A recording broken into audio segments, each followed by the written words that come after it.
So the lab for numbing.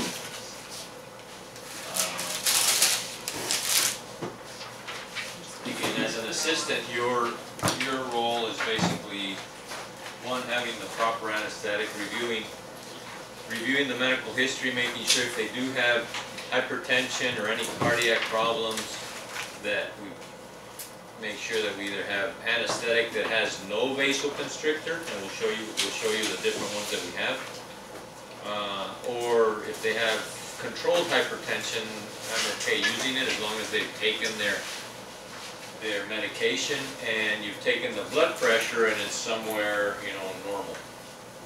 If they have high blood pressure or higher than normal, then I may use an anesthetic that doesn't have a vasoconstrictor but still work on it. What can we work on them? No, I know you can during their second trimester, but I'm asking, do you normally not use that? Usually not, but if you consult with the OB guys, usually they say it's okay. But I'll normally just numb them without. Alright, so introduction. For most dental patients, the biggest source of anxiety is the shot, and that's usually what keeps a lot of patients away from the dentist. They're afraid of getting an injection in the mouth. Many improvements have been made over the years to control a patient's pain and anxiety. Again, local anesthesia provides localized numbness so that we can perform a procedure. Topical, again, the main reason is that it eliminates the needle stick. This is important. The type of syringe that we use is called an aspirating syringe. Okay, aspirating. Well, no. The reason is that when we inject in the mouth, and you've seen when you've given blood or gone to donate or to have blood drawn, when the phlebotomist puts the needle into your vein, they aspirate. And why do they aspirate? To make sure that they're in your vein. But we aspirate, we inject, kind of in a blind spot. We're going somewhere close to the nerve, whether we're just flooding the area, infiltrating, or we're going for a block. We inject the needle till we normally hit bone or hit something, and then we aspirate. Okay, aspirate means just drawing back on the syringe to see if we're in a blood vessel, because opposed to the phlebotomist that they do want to be in a blood vessel to draw blood, we don't want to be in a blood vessel to inject. Okay, so when we put our needle in there, we'll aspirate, and we'll see if we're in a blood vessel. You're going to get blood drawn right into that syringe, and your carpule, your anesthetic, is going to turn red.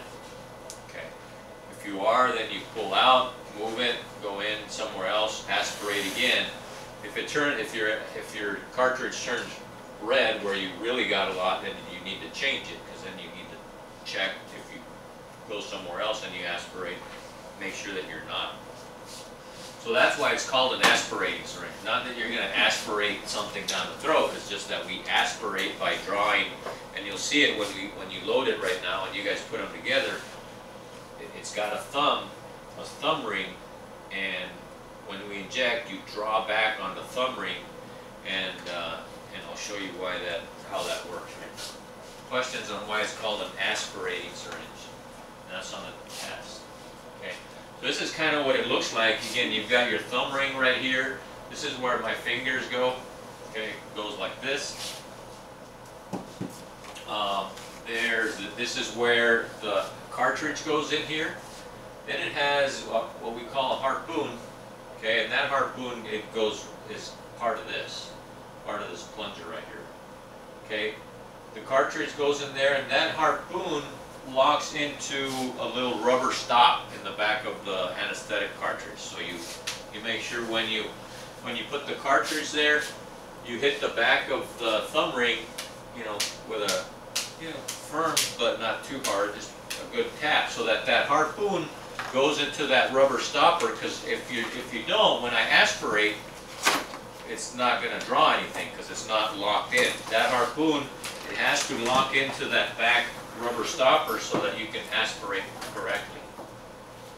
Okay, this is kind of what it looks like. Here's the harpoon.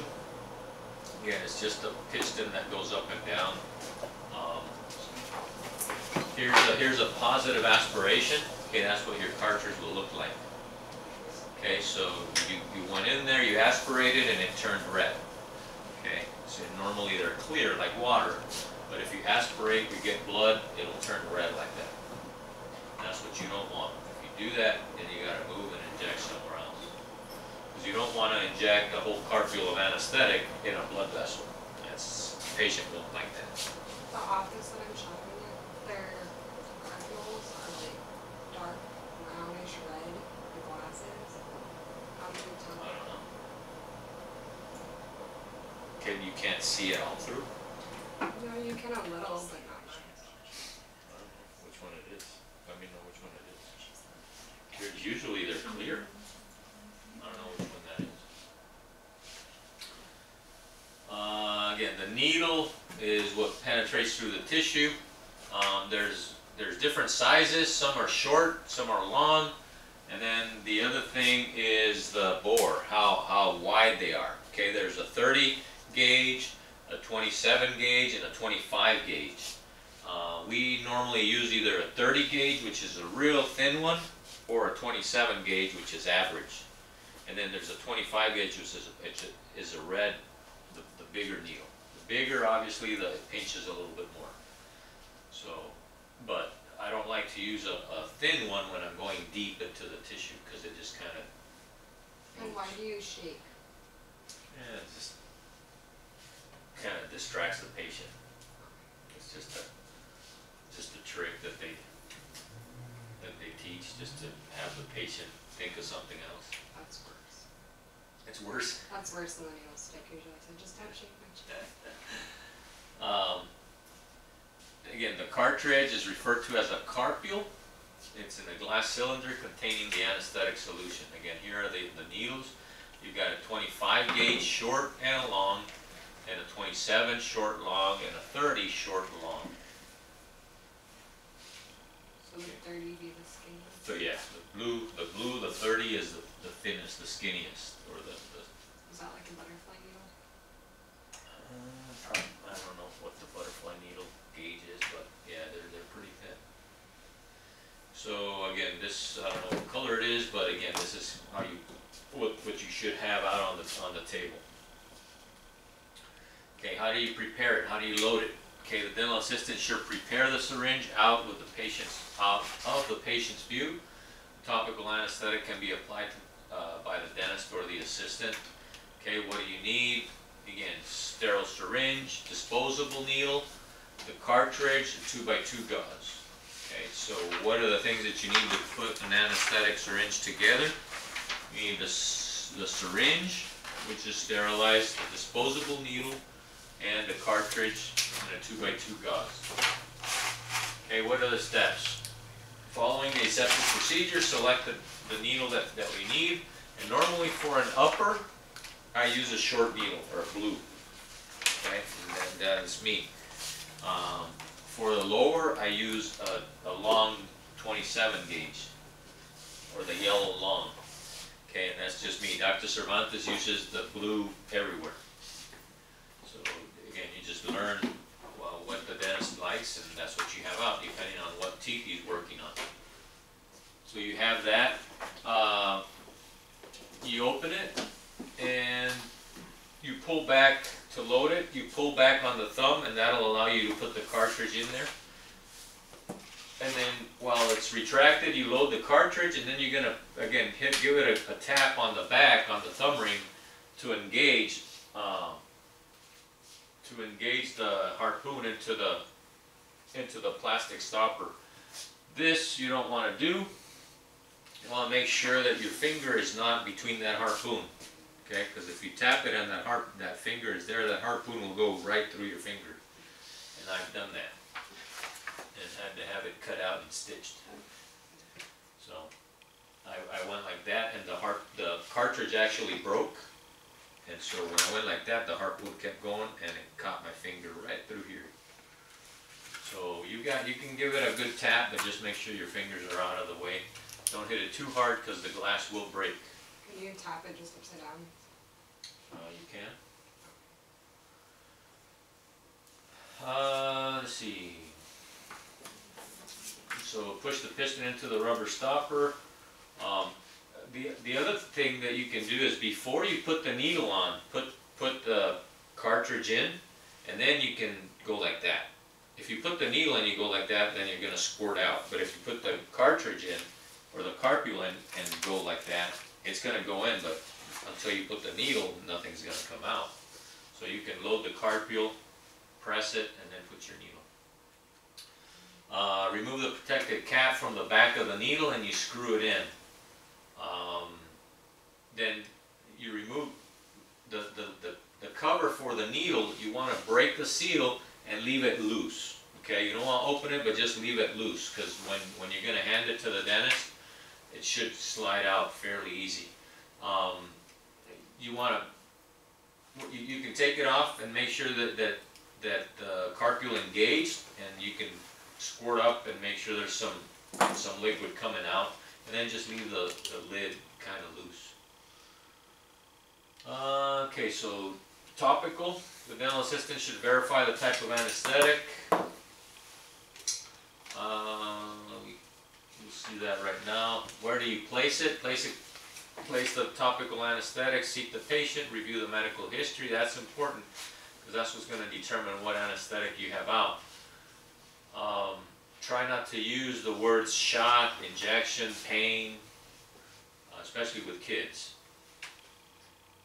You want to dry the mucosa because that's how it's going to work the best. Place the topical wherever it's going to be needed for about a minute. Okay. When the operator is ready, remove the cotton tip applicator and prepare to pass the assembled syringe. So once the dentist is back in there, the patient is seated back, then you remove the applicator with the topical so that the dentist can put the anesthetic. And again, a lot of this depends on the doctor, how he likes it. You want to check the direction of the needle. The needle has a bevel, and you want to hand it so that the bevel is toward the bone, but that's not really that important.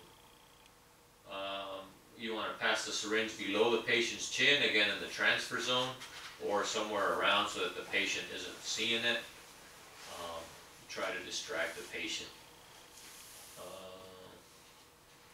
Okay, this is big. The operator should recap the syringe by scooping the needle into the protective cap or placing the syringe into a recapping device. So this is the operator, and usually here I normally cap it. I scoop it and I tap it on the wall or on the cabinet.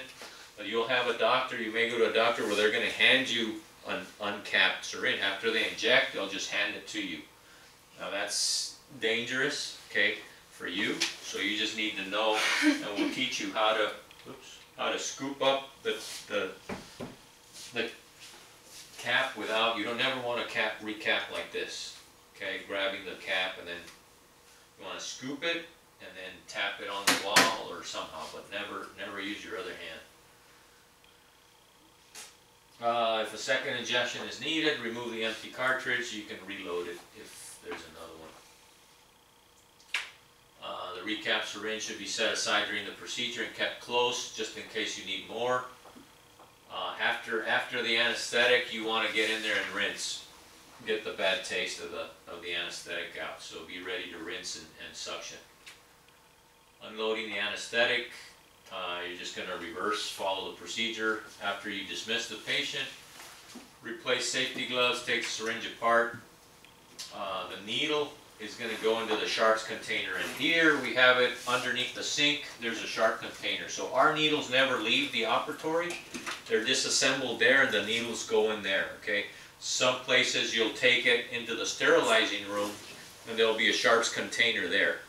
So you just need to know where the sharps container is, so that's where you're going to disassemble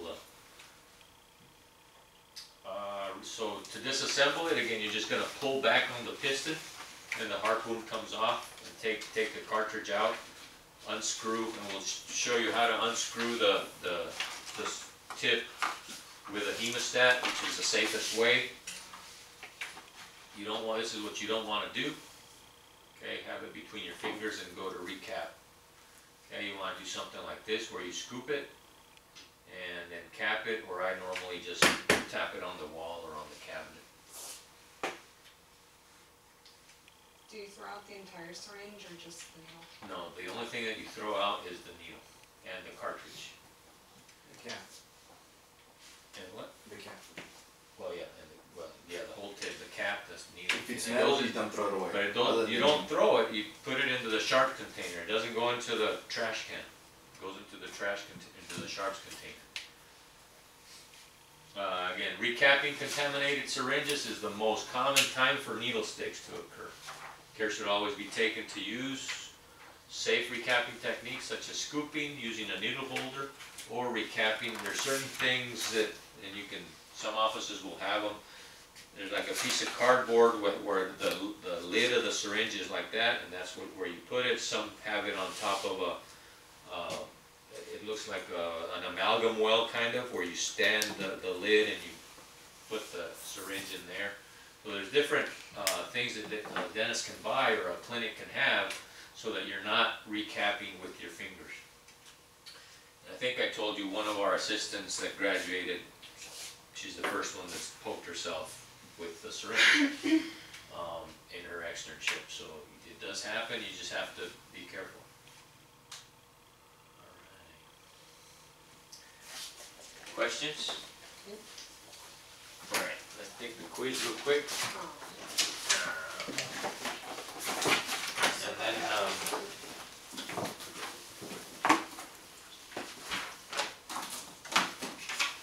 it's easy.